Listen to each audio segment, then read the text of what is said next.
ಧರ್ಮಸ್ಥಳದಲ್ಲಿ 106 ಶವ ಹೂತ ಪ್ರಕರಣ. 106 ಶವಗಳನ್ನು ಹೂಳಲಾಗಿದೆ. ಅಲ್ಲಿಂದ ಅಸ್ಥಿಪಂಜರಗಳನ್ನು, ಎಲುಬುಗಳನ್ನು ಮೇಲೆ ತೆಗೆಯಬೇಕು ಅಂತ ಬಹಳ ಒತ್ತಡ ಬಂದು SIT ರಚನೆಯಾಗಿ 17 ಕಡೆ ಗುಂಡಿಗಳನ್ನು ತೋಡಿ ಮಣ್ಣನ್ನು ಹೊರಗೆ ಹಾಕಿದ್ದೇ ಬಂತು. ಅಲ್ಲಿ ಅಸ್ಥಿಪಂಜರವು ಸರಿಯಾಗಿ ಸಿಗಲಿಲ್ಲ, ಎಲುಬುಗಳು, ತುಂಡುಗಳು ಯಾವುದದ್ದು ಎಲ್ಲ ಸಿಕ್ಕಿದೆ. ಅದು ಅಲ್ಲಿ ನಿಜವಾಗಿ ಏನು ಆಗಬೇಕಿತ್ತು ಅಂತ ಹೇಳಿದರೆ 106 ಶವ ಹೂತು ಹೋಗಿದೆ, ಅದರಲ್ಲಿ ಅಸ್ಥಿಪಂಜರಗಳಿದೆ, ಅತ್ಯಾಚಾರ ಆಗಿದೆ, ಅದಕ್ಕೆ ಸಾಕ್ಷಿ ಕೊಡಬೇಕು ಅಂತ. ಅದು ಯಾವುದೂ ಸಿಗಲಿಲ್ಲ.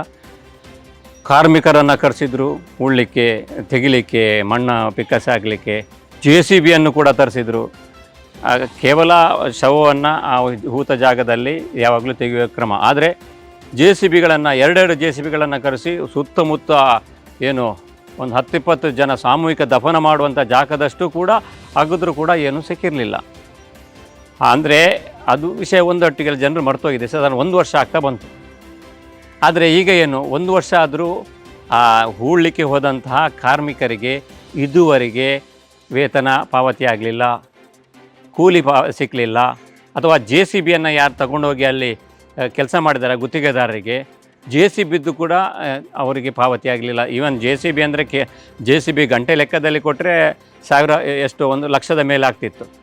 ಆದರೆ ಅವರು JCBಯ ಅವಧಿಯನ್ನು ಕೂಡ ಕಾರ್ಮಿಕರ ಅವಧಿ ಅಂತ ಪರಿಗಣಿಸಿಕೊಂಡು ಅದನ್ನು ಬಿಲ್ ಕೊಟ್ಟರು ಕೂಡ ಆ ಬಿಲ್ಲು ಕೂಡ ಪಾವತಿ ಆಗಲಿಲ್ಲ. ಅಂದರೆ ಇದು ಏನಂತ ಹೇಳಿದರೆ, ಆರಂಭದಲ್ಲಿ ಇವರಿಗೆ ಉದ್ದೇಶ ಇದ್ದದ್ದು ಕೇವಲ ಧರ್ಮಸ್ಥಳದಲ್ಲಿ ಏನಾದರೂ ಆಗಿದಾಗ ಅಸ್ಥಿಪಂಜರ ಸಿಗಬೇಕು ಅಥವಾ ಇದು ಸಿಗಬೇಕು, ಹೆಸರು ಕೆಡಿಸಿ ಆದಮೇಲೆ ಅವರ ಸಾಧನೆ ಆಗ್ತದೆ, ಅವ್ರದ್ದು ಉದ್ದೇಶ ಅಷ್ಟೇ ಇದ್ದದ್ದು.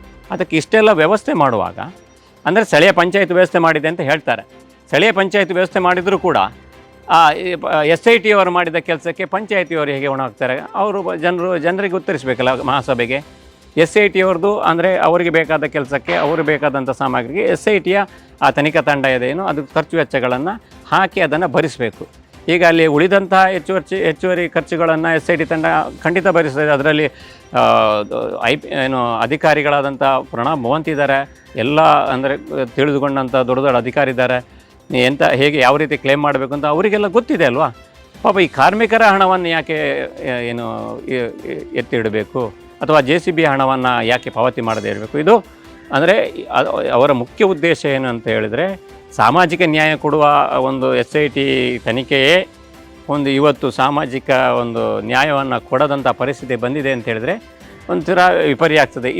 ಅವರಿಗೆ ಹಾಗಾದರೆ ಇವರಿಗೇ ನ್ಯಾಯ ಕೊಡಲಿಲ್ಲ, ಹಾಗಾದರೆ ಅಂದರೆ ಕೂಲಿ ಕಾರ್ಮಿಕರಿಗೆ ಅವ್ರಿಗೆ ಬೇಕಾದಂಥ ಹಣ ಪಾವತಿ ಆಗಲಿಲ್ಲ, ಹಾಗಾದರೆ SITಗೆ ಹಣ ಕೊಡ್ತಾ ಇಲ್ವಾ ಸರ್ಕಾರ? ಅಷ್ಟು ಉಮೇದಿನಲ್ಲಿ SIT ಹಾಗಾದರೆ ಯಾಕೆ ರಚನೆ ಮಾಡಬೇಕಿತ್ತು? ಅಲ್ಲ, ಆ್ಯಕ್ಚುಲಿ ಒಳ್ಳೆಯದಾಯ್ತು SIT ರಚನೆ ಮಾಡಿ. ಮೇಲ್ನೋಟಕ್ಕೆ ಎಲ್ಲ ಸತ್ಯ ಏನು ಅಂತ ಸಾಧಾರಣ ಹೆಚ್ಚಿನ ಅವ್ರಿಗೆ ಗೊತ್ತಾಗಿದೆ. ಬಟ್ ಇವರಿಗೂ ಕೂಲಿ ಕಾರ್ಮಿಕರಿಗೂ ಈಗ ನ್ಯಾಯ ಸಿಗಬೇಕು, ಅವರಿಗೂ ಅಥವಾ JCB ಮಾಲೀಕರಿಗೂ ಅಥವಾ JCB ಯಾರು ಕೊಟ್ಟಿದ್ದಾರೆ ಅವರಿಗೆ ನ್ಯಾಯ ಇರಬೇಕು. ಅಂದರೆ ನಾವು JCB ಪರವಾಗಿ ಕೂಲಿ ಕಾರ್ಮಿಕರ ಪರವಾಗಿ ಅಂತ ಹೇಳೋದಲ್ಲ. ಅವರು ಆರಂಭದಲ್ಲಿ ಅಷ್ಟೆಲ್ಲ ಅತಿವಸ ಮಾಡಿದವರಿಗೆ ಇದೆಲ್ಲ ಪೇಮೆಂಟ್ ಮಾಡಬೇಕಂತ ಗೊತ್ತಿಲ್ವಾ ಎನ್ನುವಂಥ ಒಂದು ಮೂಲಭೂತ ಪ್ರಶ್ನೆ.